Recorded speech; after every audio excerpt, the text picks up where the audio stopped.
Hey Hannah, how's it going? Pretty good. Not doing much. Just eating some Doritos and reading this book about biomes. Biomes? We just learned about those in my science class. It is so cool to me how there are so many major ecological communities with their own distinct climate and flora. Right? I'm reading about the rainforest as we speak. I've always wanted to go. Well, why can't we? Let's go right now. Yeah!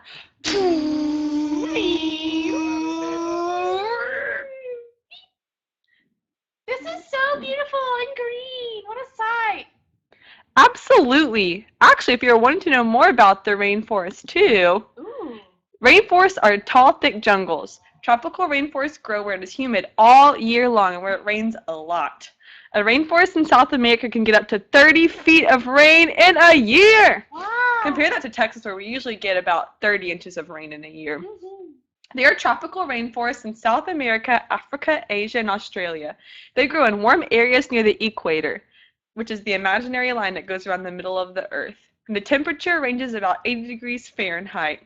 So warm! Huh. Although rainforests have more plants and animals than anywhere else in the world, rainforests are only a teeny tiny part of our planet Earth. The largest one, which is where we're at right now, is the Amazon rainforest.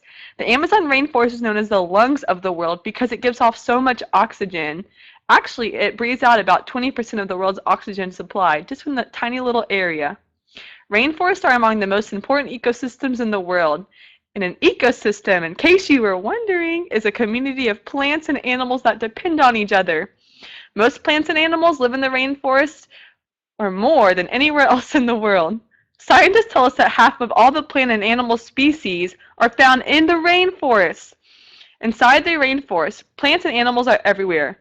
When you first look, it seems like a jumbled mess, but it's way more. Actually, there are four different layers. There are the emergent, canopy, understory, and forest floor. Let's go ahead and take a look. Yeah. Ooh, ooh.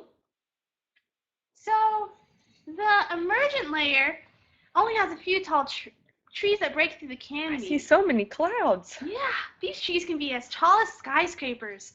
The tops of the trees are shaped like umbrellas, and they grow all along thin trunks. These trees get the most sunlight, but also have to put up with hot sun and strong winds. Because these trees are out in the open, they often have thick, waxy leaves that protect them from the sun and the wind. Harpy eagles and other birds live in the emergent layer. There are also many different kinds of butterflies and insects, and many of these animals are also found in the canopy of the rainforest. The birds and insects are important because they help pollinate the rainforest plants. Now let's go ahead and take it a little bit further down to the canopy. Okay. The canopy, where we are right now, is the point in the rainforest where the most plant and animal life is found. The canopy may be over 100 feet above the ground and is made up of overlapping branches and leaves of rainforest trees. Scientists estimate that 60 to 90% of life in the rainforest is found in the trees, making it the richest habitat for plant and animal life. Many well-known animals, including monkeys, frogs, lizards, ooh, I see a bird over there, snakes, our beloved sloths, and small cats are found in the canopy. The conditions of the canopy are very different from the conditions of the forest floor. During the day, the canopy is drier and hotter than the other parts of the forest, and the plants and animals that live there are especially adapted to life in the trees. For example, because the amount of leaves and canopies can make it difficult to see because it's a windy mess of vines and tree trunks and leaves, many canopy animals rely on loud calls or lyrical songs for communications. For example, when a howler monkey sees an emerald green boa, they give off a noise to let the other monkeys know. How does that go? Wah, wah, wah! Whoa!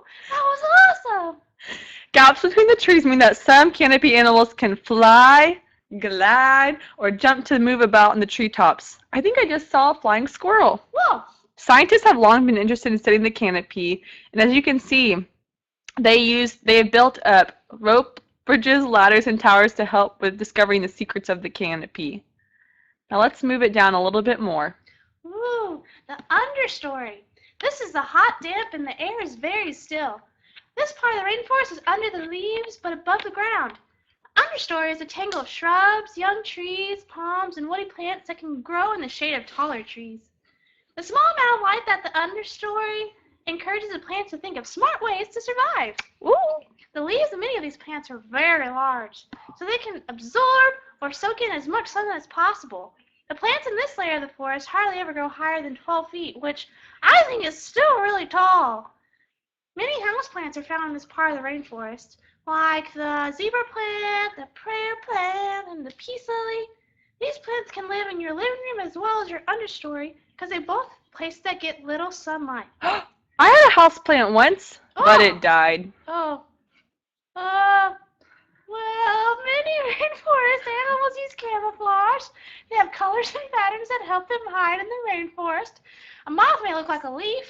A monkey may match the color of tree bark. Big cats have spots that blend into the shadows. Colorful animals may hide up in the forest. And some animals don't hide. Their colors warn others away. Poison dart frogs, for example, can be blue, yellow, red, or green, and one touch of their skin can kill. Yikes. I know. All right, well, let's take it low to the flow. Oh. The floor of the rainforest is not crowded.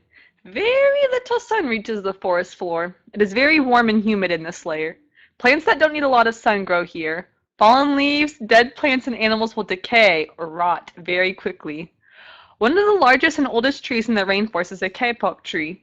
It can grow over 200 feet tall. The kapok tree has special roots called buttress roots. Oh.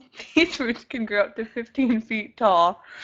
Kapok trees depend on buttress roots. These special roots help the tree get more nutrients or food from the soil. They also keep the tree from tipping over in strong winds because it's so tall. The rainforest soil gets its nutrients from the decaying plants and animals. Termites, giant earthworms, millipedes, and beetles eat rotting plants and animals. They are called decomposers. The decomposers recycle the forest waste to provide nutrients for the plants to use. The decomposers are extremely important to the rainforest. Some of the animals that you might see roaming around on the forest floor, I think I see a few right now, are army ants, anteaters that eat those army ants, giant lily pads, piranhas, and jaguars. Whoa. So much knowledge. Can't believe how much I learned today. Yeah, me too! It was crazy how each layer was its own world with all sorts of unique plants and animals.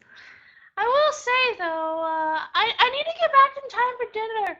My mom's making burgers. Agreed! We are definitely coming back, though. Until Till next time, Rainforest!